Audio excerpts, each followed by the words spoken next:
Welcome to the third dimension. A United Nations-backed process to end Yemen's 10-year conflict appeared to be moving forward recently. But then, the war in Gaza began and tensions spilled over.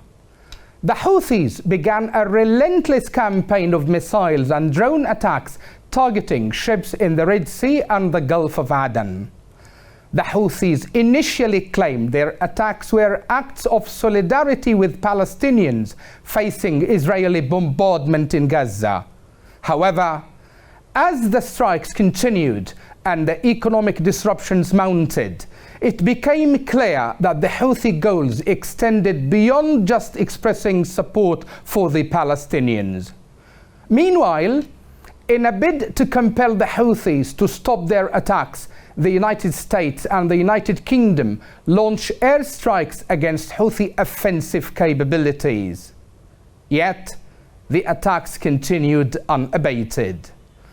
Compounding these challenges is a rapidly deteriorating humanitarian crisis described by the United Nations as the worst crisis in recent years.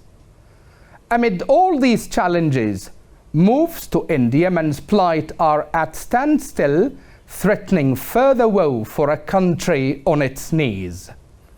To impact this topic, joins me His Excellency Mr. Stephen Fagan, the United States Ambassador to Yemen. Ambassador Fagan brings to the role 3 decades in diplomatic service with the United States Department of State's Foreign Service.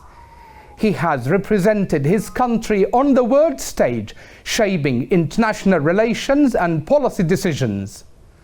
As an accomplished diplomat, he has always promoted peace, cooperation, and positive global change.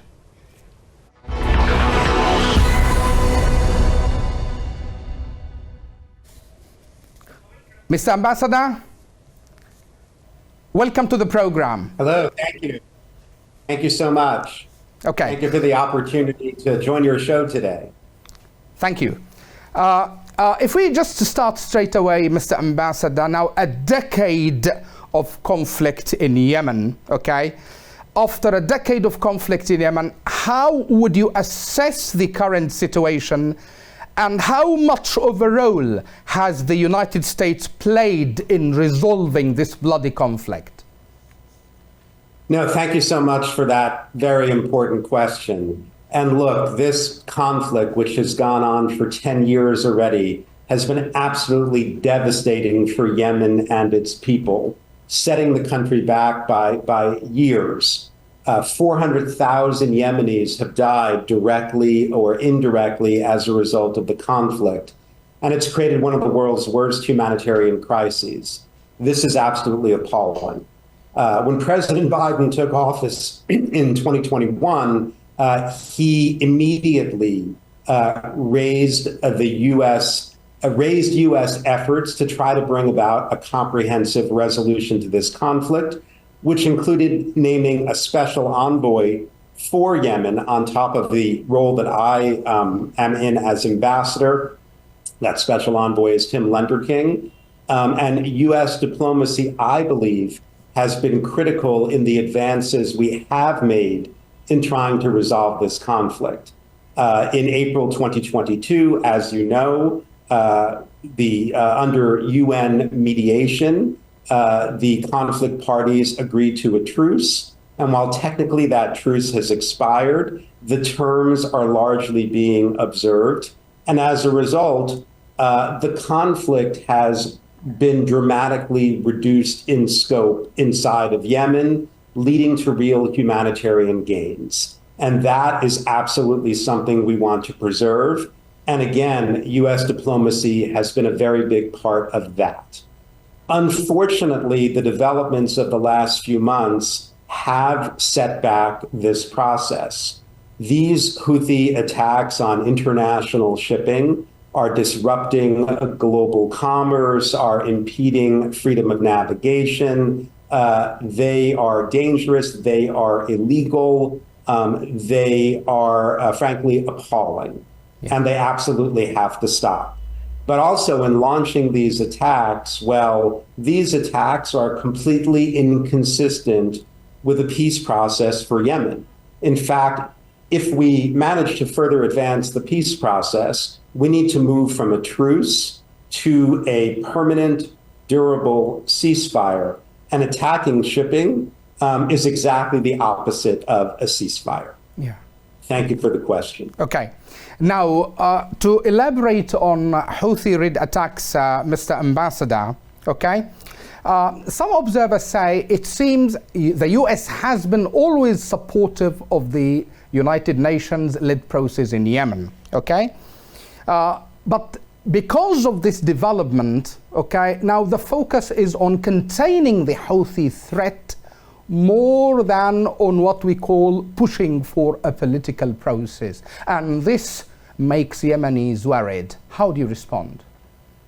Well, let me say the United States absolutely remains committed to supporting a UN-mediated Yemeni peace process, which is the only way to bring about a comprehensive and politically inclusive resolution of the conflict that will lead to peace and prosperity for Yemen and its people.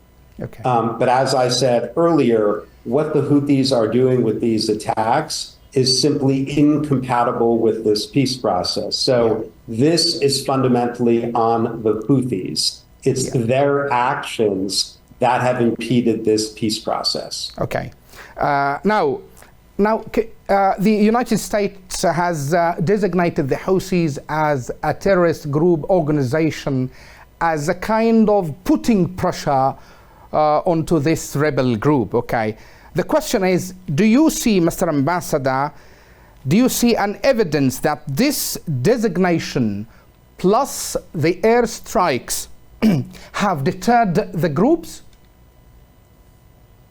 Well, what I can say is this. I mean, our operations, supported by coalitions of countries, are out there doing their best to protect international shipping and restore freedom of navigation.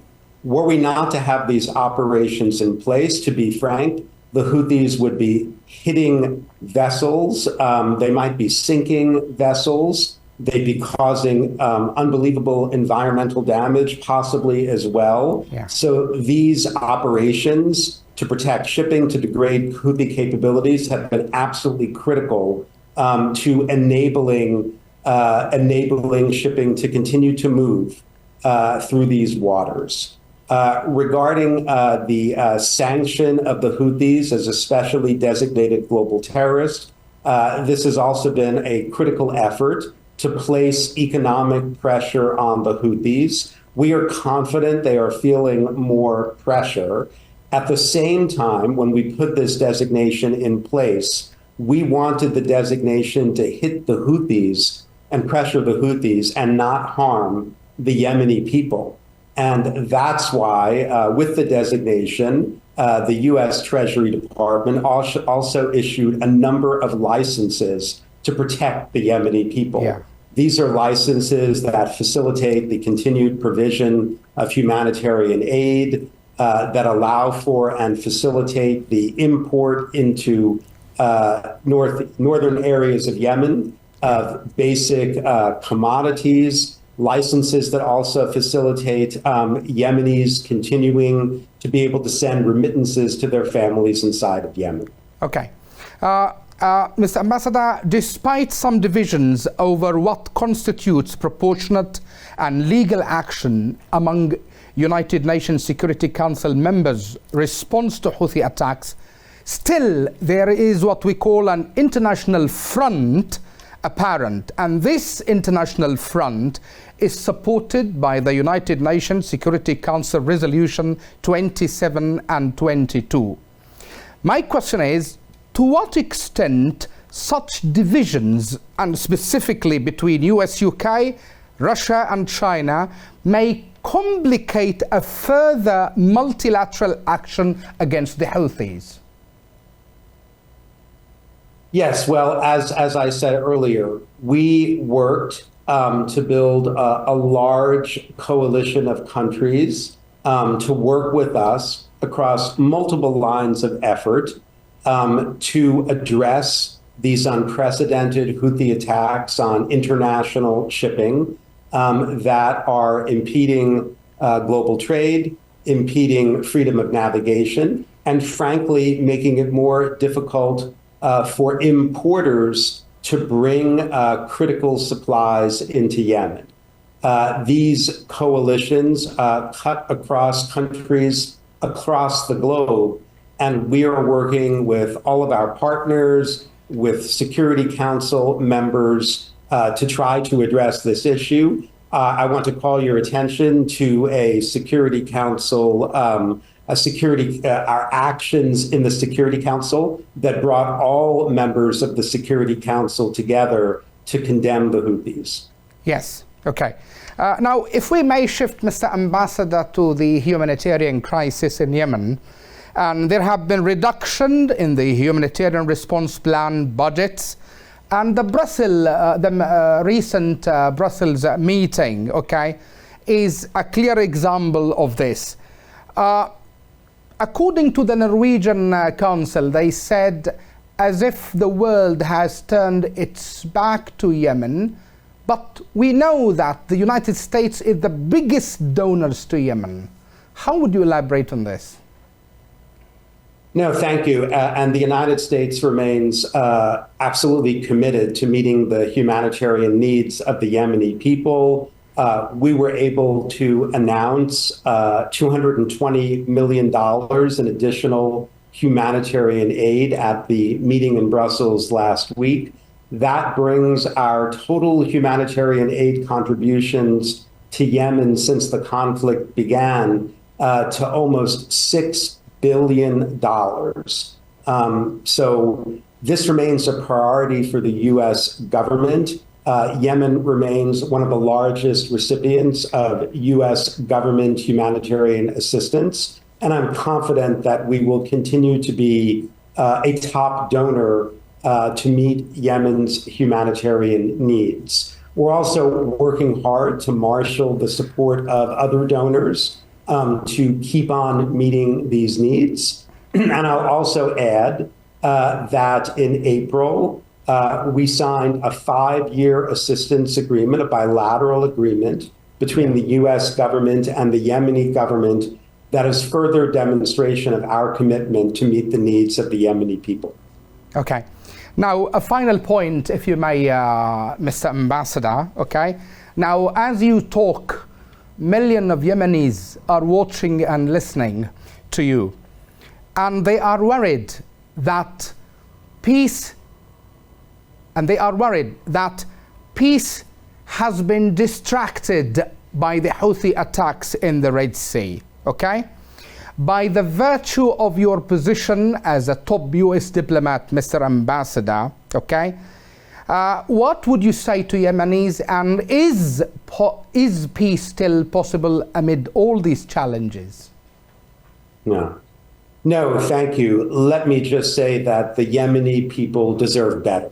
The Yemeni people deserve an end to this conflict, a comprehensive political resolution, and they deserve to see their country put on the path toward prosperity for the Yemeni population.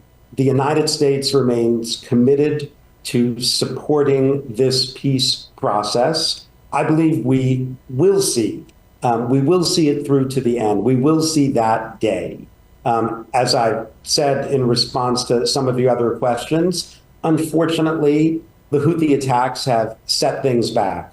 They're not consistent with the peace process. At the same time, we don't want to lose what we have achieved, which is a truce that's been put in place that's provided some humanitarian relief for the Yemeni people. We do not want to see the parties go back to war inside of Yemen. We stand in absolute opposition to that. We remain committed to meeting the humanitarian needs of the Yemeni people. And we remain committed to working with the international community to transition ultimately from humanitarian support to more development support for Yemen as well. So I would tell the Yemeni people that the United States, and not just the United States, a number of international friends of Yemen, we stand with you. We want to see you prosper. We want your children to prosper. Yemen is a country with a rich history, an amazing history.